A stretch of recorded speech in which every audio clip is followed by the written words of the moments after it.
Welcome to this episode of Season 6 of The Common Bridge, where policy and current events are discussed in a fiercely nonpartisan manner. The host, Richard Helppie, is a philanthropist, entrepreneur, and political analyst who has reached over 5 million listeners, viewers, and readers around the world. With our surging growth in audience and subscriptions, The Common Bridge continues to expand its reach. The show is available on the Substack website and the Substack app. Simply search for The Common Bridge. You can also find us on YouTube and wherever you get your podcasts. The Common Bridge draws guests and audiences from around the political spectrum, and we invite you to become a free or paid subscriber on your favorite medium.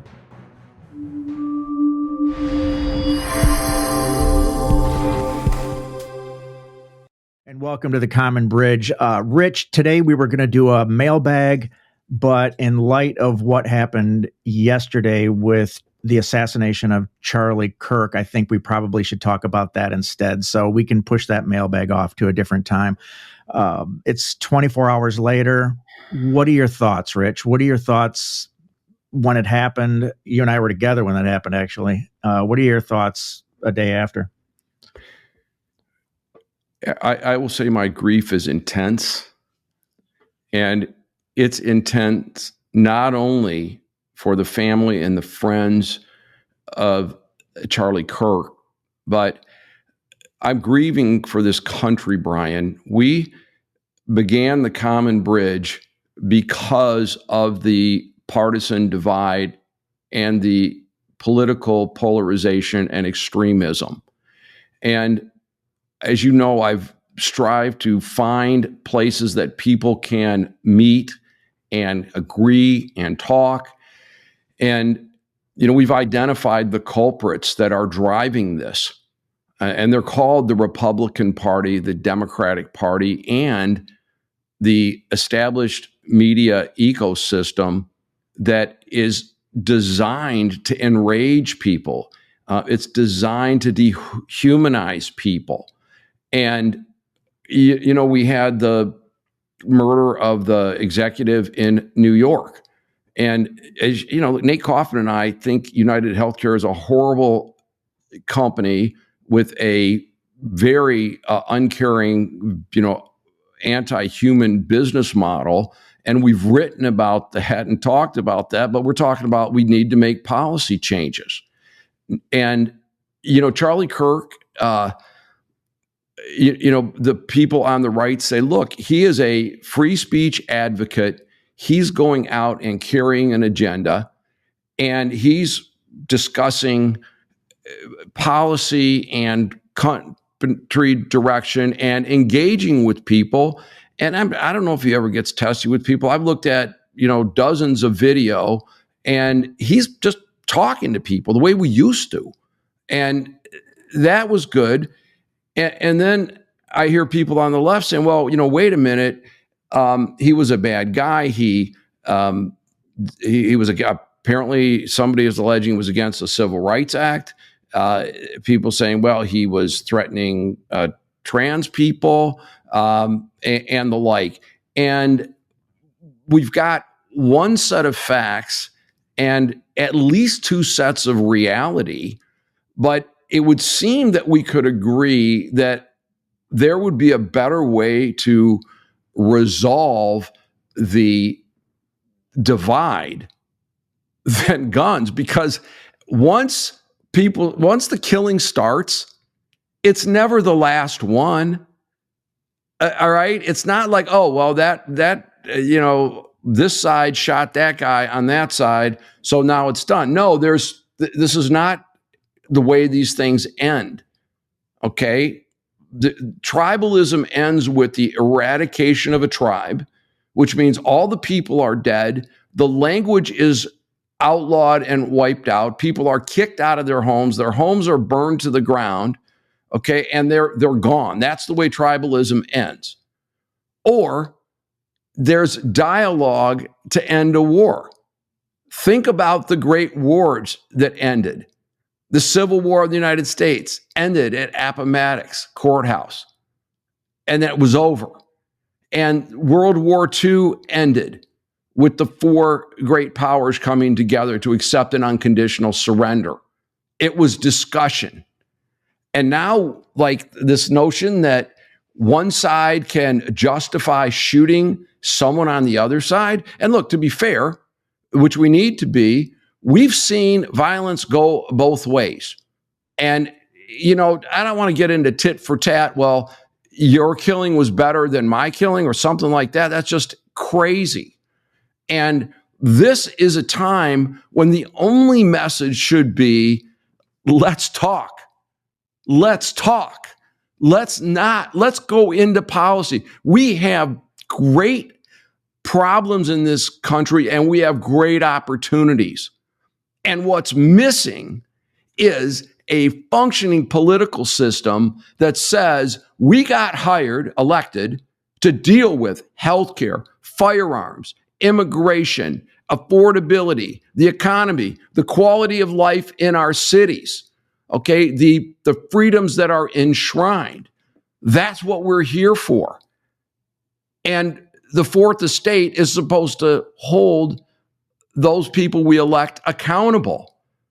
And look, the first media run went right down the partisan lines that Mr. Kirk had not yet died. And there was a list of, here's all the people, Gretchen Whitmer was a kidnap target. And, Steve Scalise was shot on a ball diamond. But one publication only listed those to the right of center, and the other ones only listed those to the left of center. And when you step back, it's everybody. And look, I've read a lot that there are people that are coming out and they're absolutely condemning murder, absolutely condemning violence. What I'm listening for is, will they turn to a better day, which is dialogue? And what you hear on most of, well, maybe not most, let me back up a little bit. Too frequently, you hear, well, hey, this isn't okay, but let me read something. This was actually written by a public school superintendent. I will not identify the individual.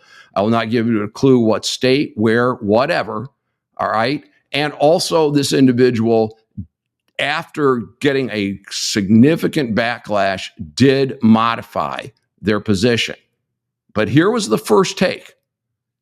What happened at Utah State is not okay. Great. Got to say that. Very next thing. But I am not surprised because, now listen, you cannot pitch a tent on a college campus and demean, insult, and prod at the lived experience of other human beings and be naive to the fact that every human being has a breaking point. Okay, so begins it with, it's not okay, but then, hey, you put a tent on a college campus and you engage in debate, which is captioned as demeaning, insulting, and prodding. Everybody can make their own judgment on that. And then listen, here's the next part. This close-minded man learned this lesson today in the worst way possible. He deserved it, is what this is saying. I mean, there's no question. And this writer has got a PhD. He knows the English language, knows what he's saying. Here's the next part. I will send thoughts and prayers for his recovery, had not died yet. But then I will hope and pray that he finds opportunity to reflect. A bullet in the neck is what this man deserved, according to this writer. And he says, let's be kinder and gentler to one another. Really? And so that's the backing off of, well, yeah, we shouldn't have shot him. And look, just at someone that within the last 2 weeks posted from a bot account that maybe the so-called blue states could use nukes to contain the so-called red states. But upon the tragedy in Utah was, well, hey, this is absolutely wrong. Now, as an optimist, I'm like, that's progress. All right. This has gone too far. We've got to put an end to it. And what I've consistently said on my program is this: we will keep getting these kind of people in our legislatures, in our executive branch, and our judiciary as long as we keep accepting it. We will keep getting this established media ecosystem sending hate and drivel in narrative down to us as long as we keep consuming it. So what my plea is to the listeners, the readers, and the viewers of The Common Bridge is this. Please, you're not going to win this debate, whether you're coming from the far right or the far left. I've said this umpteen times. Nobody is going to drag a person from one edge to the other, all the way to the other, and vice versa. But maybe can we find some place in the middle? And if we could start with free speech, I think the Civil Rights Act is a great thing. Apparently, Mr. Kirk said, well, it created a special class of citizens. And I vehemently argue with that because it eliminated barriers that created a subclass of people that could not get public accommodations. All right. We needed that legislation. And it was put in place by conservatives. And so Charlie Kirk was out of step with traditional conservatism, if that's indeed what he said. Well, Rich, we can go down the list of some of the things, but, he didn't like trans people. And, what about people celebrating JFK and Martin Luther King's death when it came out? I don't think that's the point. Exactly that. So this is where human nature is bad. And, there were people that, and I heard it with my own ears with Martin Luther King. It was horrible. It was 100% racist. And JFK, I was a little young for that, but I do remember the day, and I do know that people did celebrate that. It's nothing to celebrate because something will happen. And look, as far as a trans person, and this is where we've had trans people since the beginning of humankind, okay? People get to pick how they want to present, okay? It's life, liberty, and the pursuit of happiness. And if your pursuit of happiness means you want to be what they call gender nonconforming, you've got my heartfelt support, all right? And like my ninth grade civics teacher told me, your rights to swing your arm end at the point of the other guy's nose. So exercise your rights, respect other people's rights. And of course, we have a duty to children. We have a duty to facts. We have a duty to the truth. All right. But trans people have lived in humankind and in the United States of America forever. Okay. There's famous stagecoach driver that was very heroic, whose name I can't remember. And upon their death, discovered it was female, not a man. Okay. So this is not new. And we don't need to find a reason to hate other people.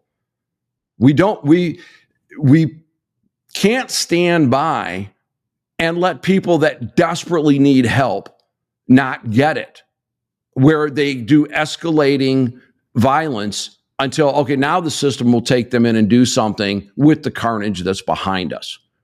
We need better choices on everything. I mean, you think about the immigration. Millions and millions of people coming in, unvetted, uncovered, versus now we have people, armed people on our behalf going through neighborhoods and factories and Home Depots looking for people. We have the National Guard out. So I'm against just wanting open borders. And I don't like the idea of a police force randomly going in. We got to have a better answer than those two extremes. Period. And we can do this with the proviso, and I probably will end here. I hope I will. The power's in our hands. Quit thinking your tribe is going to win. All it will mean is more carnage. Quit listening to the people that get you enraged. They've been lying to you. They've been lying to you for a long time. Turn them off. Find another human being and talk to them. And when you say murder is wrong, make sure the next thing out of your mouth isn't but. We can do this, America. We can do this, human race. We're better than what's going on. Let go of the narrative. Let's join our hearts, our souls, and every ounce of energy that we have to making this a more perfect union, just like we've been trying to do for several hundred years. Rich, those are great comments, and I think we both welcome anybody who listens or reads or watches this particular episode. Write us back, write in, comment, comment on the line. We want to hear from you as well. And the challenge is not tell me why that other guy's wrong. Tell me how we can come together. How do we fix it? If you're a really far left, and it's not even right and left so much anymore, but let's just say anti-MAGA person. You loathe Donald Trump, okay? And he gives us a lot of reasons to not like him, all right? So let's say you're one of those persons. Go find a person that idolizes him and say, can we have a talk? And if you're a person that is a hardcore, MAGA or conservative, please go find somebody and have a conversation. And when you're talking, both of you aren't allowed to use the narrative that's been fed to us. You can't use the sound bites. You can't use the shit that's put out on memes. You're going to put out what your experiences are. And if you think this is difficult, let me tell you something. It's in your own apartment building. It's on your block. It's the person next door. Okay? Quit avoiding each other. It's the person on your social media feed. All right? Let's get rid of the haters. Let's get rid of the agendas. Let's do better. And Brian, right now, I'm like, I just need to say this, Brian.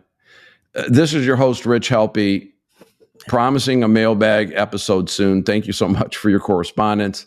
And this is your host, Rich Helppie, signing off on The Common Bridge. Take care. Thanks for joining us on The Common Bridge. Subscribe to The Common Bridge on Substack.com or use their Substack app, where you can find more interviews, columns, videos, and nonpartisan discussions of the day. Just search for The Common Bridge. You can also find The Common Bridge on Mission Control Radio on your Radio Garden app.